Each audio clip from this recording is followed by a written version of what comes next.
Cordial saludo. El día de hoy vamos a desarrollar el tema de diagnóstico empresarial. Antes de iniciar, vamos a hacer una reflexión. ¿Considera necesario conocer el entorno que rodea a la organización, las características ideológicas de sus asociados, el giro de la organización, la comunidad que rodea a la organización, la competencia, aspectos políticos, económicos, tecnológicos e incluso hasta religiosos que de una u otra manera afectan el desarrollo de esta en el futuro? Para adentrarnos un poco en el tema, vamos a ver entonces qué es diagnóstico empresarial. El análisis empresarial se conforma como un conjunto de tareas de recopilación de datos, estudio, observación y análisis del mercado con el que va a actuar la empresa. Es importante realizar un estudio en profundidad para detectar cuáles serán los obstáculos a los que tendrá que enfrentarse. Y para ello se lleva a cabo el análisis a través de dos ámbitos, el macro y el microentorno. El microentorno se consolida a través de un análisis interno y el macroentorno se consolida a través de un análisis externo. En su conjunto conforman el diagnóstico o la herramienta diagnóstico denominada análisis DOF. Entonces vamos a ver en qué consiste ese análisis interno y ese análisis externo. El análisis interno hace referencia a todos aquellos puntos fuertes y débiles propios de la organización. En este caso se analizan fortalezas y debilidades. A través de la identificación de estos elementos se establece la calidad del recurso humano, del recurso físico con el que cuenta la organización y por tanto se logran determinar algunos planes de fortalecimiento y de mejora. Mientras que el análisis externo, también llamado macroentorno, permite reconocer aquellos elementos ajenos a la empresa que forman parte del mercado o del sector propio en el que éste se desenvuelve, identificando así las principales amenazas o las principales oportunidades que son de suma importancia para la toma de decisiones. Por tanto, el análisis DOFA se constituye como una metodología de estudio que permite hacer una investigación detallada del estado actual de las empresas u organizaciones, basándose en tanto en información interna, como lo mencionaba, debilidades y fortalezas, como en información externa, es decir, oportunidades y amenazas. Esta información otorga, por ende, una panorámica general frente a las condiciones propias del mercado. El reconocer este tipo de información permite plantear estrategias y tomar decisiones que ayudan al mejoramiento, al crecimiento y al desarrollo organizacional. Este es un esquema de cómo se construye o cómo se establece el análisis DOFA. Entonces, recordemos que las debilidades y fortalezas forman parte del componente interno y las oportunidades y amenazas son del componente externo.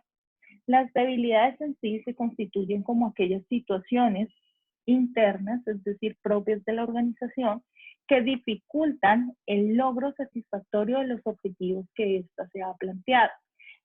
Dentro de las debilidades tenemos entonces situaciones particulares con proveedores, situaciones particulares con los mismos clientes, algunos problemas que se puedan presentar en el proceso productivo, dificultades en cuanto al transporte o el almacenamiento de los productos, en cuanto a los recursos financieros, en cuanto a la calidad concerniente al portafolio de productos o de servicios que se ofrecen, entre otros cuantos aspectos. Las fortalezas, por consiguiente, se establecen como esas capacidades positivas que tiene la organización y que de cierta manera se puede alcanzar o facilitan el alcance de los objetivos. A través de las fortalezas se puede establecer que una organización cuenta con un muy buen canal de distribución o tiene una muy buena relación con sus proveedores o cuenta con un portafolio de productos variado, los productos son de calidad o gozan de gran reconocimiento y acogida en el mercado, o de cierta manera pues son productos diferenciales que logran la lealtad de los clientes. Algunos ejemplos por así decirlo. En cuanto a los aspectos externos, tenemos entonces las oportunidades y las amenazas. Las oportunidades son aquellas que inciden positivamente en la empresa. Son elementos que, si bien es cierto, no son o forman parte directamente de la empresa, son condiciones externas del sector o del entorno que facilitan o promueven el desarrollo organizacional. Por ejemplo, situaciones particulares como algún tipo de subvención por parte del gobierno o el incremento, por ejemplo, en la producción a razón de ciertas condiciones climáticas. Entonces son elementos que pueden favorecer e incentivar de cierta forma el desarrollo organizacional, pues dependiendo propiamente del sector en el que éste se desenvuelve y que de cierta manera pues facilitan la toma de decisiones también. Las amenazas, por el contrario, entonces son acciones del entorno que afectan a la empresa en cuanto a su desarrollo y dificultan el alcance de sus objetivos. Entonces, por ejemplo, la firma de un TLC que de alguna manera facilite la importación de productos agrícolas, que es una situación particular que se está viviendo en estos momentos, si bien es cierto que es una condición externa, afecta directamente a los productores, ya que ingresa al mercado pues productos a un más bajo costo, productos agrícolas, y de cierta manera ingresan estos productos a competir de manera directa con la producción nacional, reduciendo así pues el nivel de demanda y generando excesos de oferta. Entonces, cuando se constituye el análisis DOFA, se logra, como mencionaba anteriormente, tener una visión general, un panorama general de algunos elementos o supuestos que debemos tener muy en cuenta para asimismo hacer esa proyección o esa planeación estratégica frente a las decisiones organizacionales. El diagnóstico empresarial, por consiguiente, se sustenta en dos tipos de fuentes de información, en las fuentes internas y en las fuentes externas. Las fuentes internas son aquellas fuentes de información que genera tanto la empresa como el sector externo y que se suministran en algunos casos por entes ajenos a la organización. Dentro de estas fuentes tenemos las fuentes primarias, es decir, son aquellas fuentes que se obtienen de primera mano, muchas veces se obtienen a razón de la aplicación de encuestas, de entrevistas o a través de la observación. En este caso, estas fuentes pueden ser de tipo cuantitativo y cualitativo.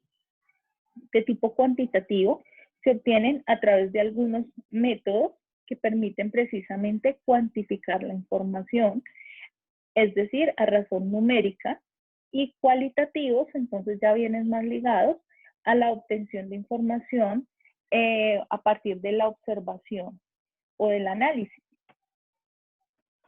En cuanto a la información de tipo secundario, entonces complementan de alguna manera esas fuentes de información primaria, pero es una información cuya consecución es mucho más fácil, ya que es una información que se encuentra disponible en diferentes medios como revistas, periódicos, libros, biografías y otras tantas más que de cierta manera pues se consolidan a través de entidades, por ejemplo, avaladas o respaldadas y que hacen algún tipo de publicación que puede estar directamente relacionada al objeto propio de la investigación. El entorno empresarial, como hemos mencionado, refiere factores que rodean a la empresa y estos se componen del macro y del microentorno.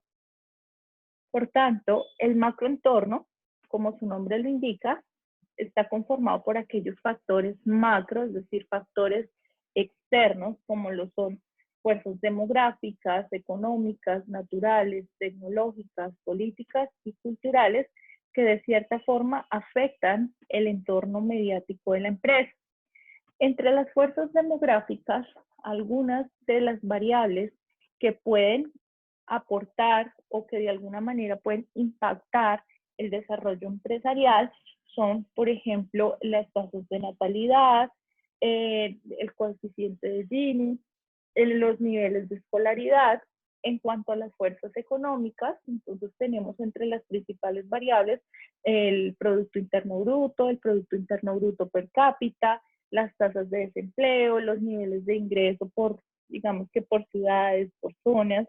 Adicional a eso, pues también tenemos las variaciones que se dan en las tasas representativas del mercado. Por otra parte, las fuerzas naturales, pues entre las principales variables se tienen las condiciones climáticas, la variación en los pisos térmicos, en fuerzas tecnológicas, todo lo que es avance y desarrollo en infraestructura vial, en telecomunicaciones. En cuanto a las fuerzas políticas, pues viene relacionada la parte política y legal con relación a lo que son normas, leyes que de alguna manera pueden promover o incentivar algún sector o de alguna manera pues pueden también limitar la forma o el canal de comercialización de cierto tipo de productos o de servicios. Entonces, en la parte política, pues también tenemos la firma de acuerdos comerciales o el establecimiento de TLCs con diferentes países. Finalmente, las fuerzas culturales, tenemos la variedad gastronómica, las diferencias en cuanto a cultura, costumbres, tradición, idioma y religión, entre otros. Por otra parte, el microentorno ya es un ambiente mucho más cercano a la organización y se constituye como el nicho en donde ésta desarrolla sus operaciones u obtiene insumos y coloca sus productos y servicios. Dentro de los componentes del microentorno tenemos competidores, proveedores, clientes y agencias reguladoras. Vamos a ver cada uno de estos. La empresa como tal o la organización está formada legalmente y está integrada por un conjunto de personas que poseen un compromiso de planear y llevar a cabo actividades encaminadas a la satisfacción de las necesidades de los clientes. Y esto es un concepto general que aplica tanto para empresa como organización, independientemente de si es de carácter solidario o es de carácter con ánimo de lucro. Las empresas se clasifican de alguna manera. Entonces, dentro de ese esquema como tal, pues las empresas tienen una estructura jerárquica que de alguna manera integra diferentes áreas o procesos que se llevan a cabo. Dentro de la empresa, la clasificación se puede establecer según la actividad económica, entonces se puede constituir en alguno de los tres sectores, sector primario, secundario o terciario. Recordemos que el sector primario es el encargado de la producción de materia prima que proviene de la agricultura, ganadería, caza, pesca, sector forestal y otras industrias. Es decir, todo aquel producto que no ha sido procesado, no ha sido transformado. En el sector secundario, entonces ya este es el encargado de la transformación de esa materia prima en productos procesados o industrializados. Por ejemplo, entonces tenemos, digamos, en el sector primario la extracción o la obtención de algodón y ya en el sector secundario entonces está la producción o la transformación de ese algodón en camisetas o, por ejemplo, en sábanas, y ya entonces formaría parte del sector secundario estos productos terminados. El sector terciario se encarga de la comercialización de productos terminados, entonces ya aquí estamos hablando de un canal más comercial, como supermercados, almacenes, tiendas y demás. Por otra parte, según el tamaño, entonces recordemos que según el tamaño las organizaciones responden conforme al número de personas que las conforman. Entonces tenemos microempresas que tienen menos de 10 empleados. Por lo general, pues son empresas pequeñas, empresas familiares que cubren un entorno local o una zona particular. Ya tenemos la pequeña empresa que se constituye con 50 empleados, un capital que no es muy grande, pero posee cierta parte representativa de un mercado local. La mediana empresa, que es aquella que tiene de 50 a 250 empleados, tiene un capital considerable y su distribución cubre un territorio nacional. Y las grandes empresas que ya poseen más de 250 empleados y cumplen con diversos perfiles de acuerdo a las necesidades del cargo y las inversiones que son de mayor cuantía y su cobertura se da tanto en el ámbito nacional como internacional. Por otra parte, según la propiedad del capital, las empresas pueden ser de carácter público, es decir, que funcionan con aportes económicos del Estado. Pueden ser también empresas privadas, es decir, que funcionan directamente con los aportes de capital por parte de personas particulares, es decir, como grandes superficies y multinacionales, o empresas de economía mixta que requieren tanto de capital público como de capital privado para su funcionamiento. Un ejemplo de estos pues, son algunas de las compañías petroleras o de telecomunicaciones. Según el ámbito de la actividad, las empresas se constituyen en un ámbito geográfico como empresas locales, es decir, que atienden o se enfocan en un único frente de acción, es decir, su localidad. Pueden ser empresas nacionales que se establecen en un espacio o en un campo de acción que traspasa lo local, es decir, que establecen sucursales que de cierta manera se instauran en algunas regiones principales de un determinado país. Internacional, entonces, si bien es cierto que casi que el 70% de la producción de este tipo de empresas se enfoca en la comercialización a nivel nacional, el 30% restante de este tipo de empresas se proyecta hacia una visión internacional, es decir, que se dedica ese 30% a la exportación o parte de lo que la empresa comercializa proviene también de lo que son procesos de importación. Pero en el campo internacional, las empresas como tal no cuentan con inversiones extranjeras. En cuanto a la característica de las multinacionales, estas cuentan con operaciones de producción ya en 2 o más países y cuentan también con inversión fuera de su país de origen, es decir, que se les conocen como empresas transnacionales.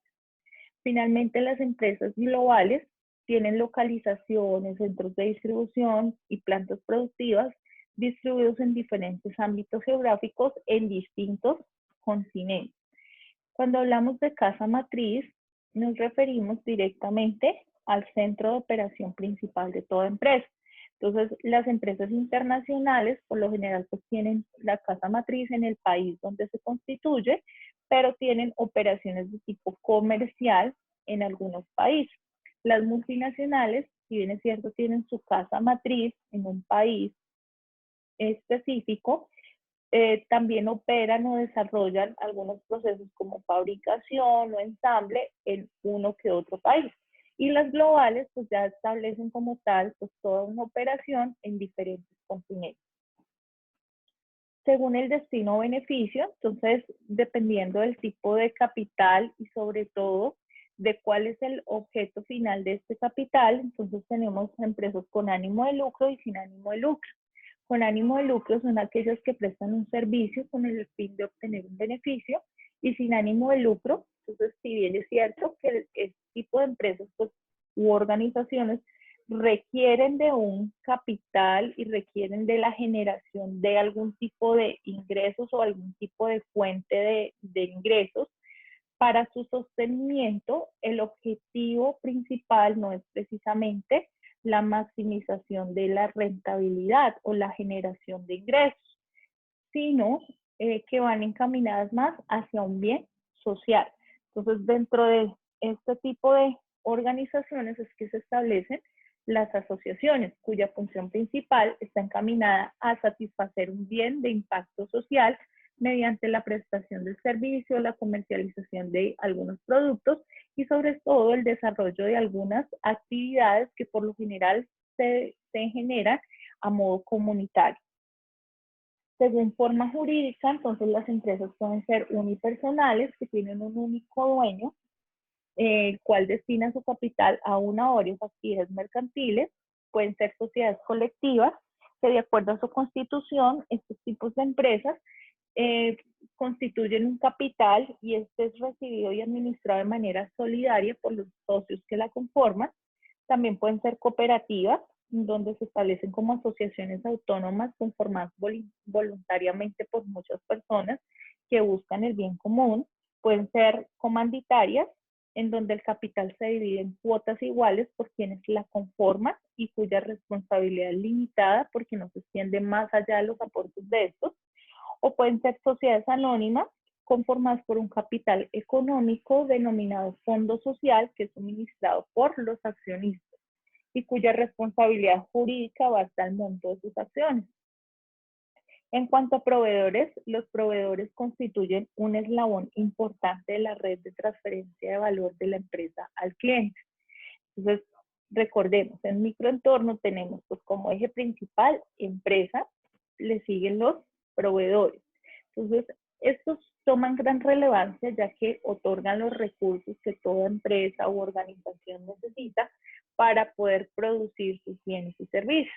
Si hablamos, por ejemplo, de una asociación cuyo objeto social es enfocado hacia la parte agrícola, entonces esta va a requerir para su funcionamiento de algunos proveedores que le provean, por ejemplo, las semillas, los fertilizantes o de pronto, pues algunos agroquímicos para poder mantener el cultivo. Entonces, la relación que establezca esta asociación con sus proveedores es fundamental. ¿Por qué? Porque de alguna manera el generar escasez de insumos o el retraso del abasto de algunos de este tipo de materiales, insumos o de materia prima que se requiere para el proceso productivo puede entorpecer como tal, pues, tanto el proceso de producción como la capacidad de respuesta de la asociación hacia las demandas de los diferentes clientes. Entonces, por tanto, se puede ver perjudicada la satisfacción de los mismos en el largo plazo. Por otra parte, un incremento en estos insumos pues va a ocasionar de forma directa un incremento en el precio final del producto y esto lógicamente pues puede afectar también el volumen de ventas que puede generarse hacia el mercado como tal. La mayoría de los especialistas en mercadeo establecen relaciones a largo plazo con sus proveedores, ya que de alguna manera pues se tiene concebido que este tipo de relaciones crean valor tanto para la relación proveedor y empresa como la relación hacia el cliente. De alguna manera, estas relaciones perdurables lo que favorecen es a la vez una mejor capacidad de respuesta ante las necesidades y requerimientos propios del cliente. Otro componente importante dentro del microentorno son los intermediarios del marketing. Entonces, cuando hablamos de intermediarios, son empresas que forman parte de ese canal de distribución y ayudan a la compañía a encontrar diferentes tipos de clientes. Entonces, dentro de estos intermediarios tenemos a los mayoristas y a los minoristas que se encargan de comprar y revender mercancías. Además, otros tipos de intermediarios de marketing son aquellos que ayudan con la promoción, la distribución o la venta de productos y servicios hacia un público objetivo. Entonces, es importante pues conocer a qué tipo de mercado nos dirigimos, con qué tipo de productos o servicios, para asimismo poder identificar cuáles son las condiciones de ese mercado y qué intermediarios pueden estar involucrados dentro del mismo. Entonces, dentro de los intermediarios del marketing tenemos a los mayoristas, que es la forma de comercialización por volumen, por lotes, a través de cantidades significativas. Entonces, por lo general se da que el mayorista es quien ofrece o provee cierto tipo de productos a los minoristas. Los minoristas son aquellos que compran en pequeñas cantidades o de alguna manera tanto digamos que compran de forma directa a un mayorista como a fabricantes o importadores.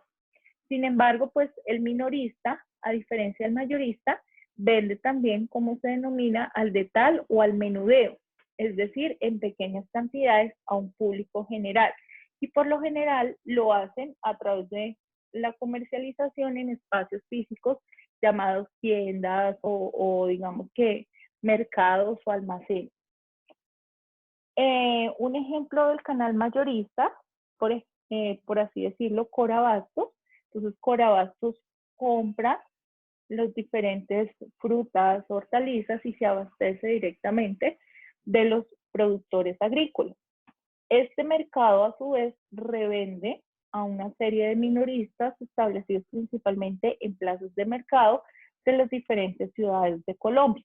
Y los minoristas, a su vez, pues generan toda una oferta de productos para directamente los clientes o consumidores finales. Por otra parte, dentro de estos intermediarios tenemos a las empresas de distribución física, que son las que ayudan a almacenar mercancías o trasladarlas desde un punto de origen a un punto de destino. Entonces acá tenemos, por ejemplo, los centros de acopio, tenemos las trilladoras, tenemos aquellos que prestan servicios logísticos o servicios de transporte, entre otros.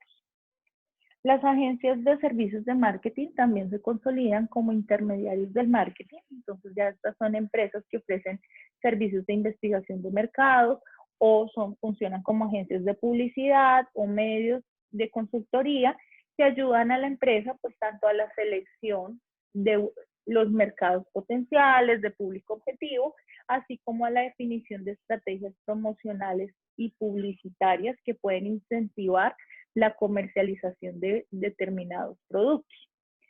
Por otra parte, tenemos los intermediarios de servicios financieros, como los bancos, compañías de crédito, compañías de seguros, y otras que de cierta manera pues ayudan tanto a financiar los proyectos como a asegurar riesgos asociados a la compra y venta de determinados productos. Entonces, dentro de esto pues tenemos un ejemplo para el sector agrícola, que es el Banco Agrario, que es aquel que promueve de alguna manera y financia ciertos proyectos pues encaminados a favorecer el desarrollo rural. Por otra parte, dentro del microentorno, entonces otro componente son los clientes.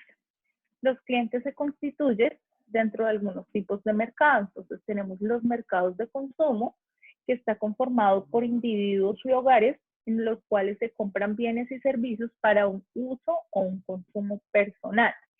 Tenemos por otra parte los mercados industriales que compran bienes y servicios para procesarlos, es decir, que estos bienes se consolidan como materias primas, insumos o materiales, los cuales son procesados o transformados para convertirlos finalmente pues en algún tipo de bien, por así decirlo. Los mercados de revendedores que compran bienes y servicios para revenderlos, entonces aquí entran los mayoristas y minoristas. Los mercados de gobierno, que son aquellos que adquieren bienes y servicios para producir servicios públicos o para transferirlos a otros que los necesitan. Entonces, por ejemplo, tenemos los requerimientos de entidades públicas como por ejemplo el SENA, que se abastece pues de cierto tipo de recursos para sí mismo pues poder brindar el servicio que otorga. Entonces se abastece de equipos de cómputo, se abastece de mesas, de sillas, de escritorios para sí mismo poder otorgar el servicio encaminado pues a la parte educativa. Los mercados internacionales incluyen tipos anteriores de compradores, pero que están localizados en diferentes países. Entonces, es importante realizar un estudio de oportunidades y amenazas que permitan identificar diferentes mercados de clientes para saber asimismo con qué estrategia nos vamos a enfocar y vamos de alguna manera a poder llegar a cada uno de estos diferentes mercados. Por tanto, es necesario conocer quiénes son nuestros clientes, qué compran, cuándo compran, quiénes intervienen en este proceso, por qué compran y cómo compran. Por otra parte, tenemos a los competidores. La competencia de una empresa corresponde a aquellos negocios que se enfocan a un público objetivo igual que el nuestro o que ofrecen productos y servicios que se encuentran en nuestra línea de mercado, es decir, productos o servicios que son muy relacionados a los que nosotros ofrecemos en el mismo sector. Cada empresa debe tomar en cuenta su tamaño y su posición en la industria en relación con los competidores. Entonces, si bien es cierto, si digamos que la organización está consolidada como una asociación, es importante saber, pues, frente a quién nos estamos de alguna manera enfrentando, hacia qué tipo de empresas. No solamente reconocer los proveedores, sino también reconocer la competencia. Inclusive, qué otras asociaciones comercializan los mismos tipos de producto y quizás los venden a un precio más bajo que lo que lo estamos vendiendo nosotros, o qué tipo de oferta de productos tienen ellos. Sirve para, digamos, dos situaciones. Una, pues para conocer la competencia y poder medirnos frente a la misma, o poder a futuro inclusive establecer alianzas estratégicas con nuestros propios competidores. Los grupos de interés o stakeholders son cualquier grupo que tiene un interés real o potencial frente a la capacidad de una organización para alcanzar sus objetivos y ejercer impacto sobre esto. Entonces, los stakeholders es cualquier grupo de interés que de alguna manera influye de forma directa o indirecta con el desarrollo de la empresa. Entonces, dentro de los stakeholders, pues tenemos, si es una empresa con ánimo de lucro, empleados o colaboradores sin ánimo de lucro, pues si estamos hablando en términos de asociatividad, serían los asociados. Tenemos los clientes, los inversionistas, entes reguladores o gubernamentales, la sociedad en general, proveedores, medios de comunicación y quizás otros grupos de interés. Finalmente, a tener en cuenta, el diagnóstico empresarial, por tanto, se considera como un punto de partida en la formulación estratégica, ya que se construye a partir del análisis de la situación, permite priorizar y entender qué se debe solucionar y aprovechar. Sobre todo, señala cómo se diferencia o se debería diferenciar una empresa o una organización en particular. Muchas gracias por la atención.